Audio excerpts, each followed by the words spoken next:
जनतेचा अधिकारनामा जाणीव हक्काचे या न्यूज चॅनल मध्ये आपले स्वागत आहे। पंचगंगा नदीतील गाळ काढण्याच्या नावाखाली केली जात आहे वाळू उपसा। इचलकरंजी येथील पंचगंगा नदीतील गाळ काढण्यासाठी गेल्या 3 ते 4 दिवसापूर्वी सुरुवात केली।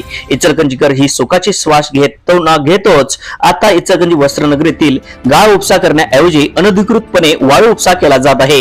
याचा थांगपत्ताही प्रशासनाला नाही।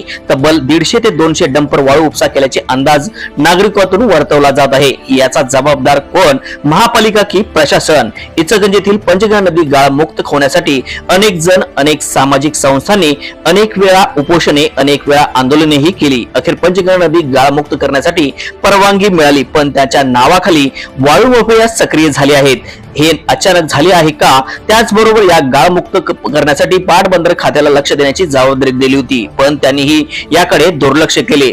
त्यामुळेच हा प्रकार घडला आहे असे नागरिकांतून बोलले जात आहे। न्यूज चॅनल प्रतिनिधी सौ वंदना कोरेसह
जनतेचा अधिकारनामा जाणीव हक्काची या न्यूज चॅनलला लाईक, शेअर व सबस्क्राईब करण्यास विसरू नका व सदैव रहा अपडेट।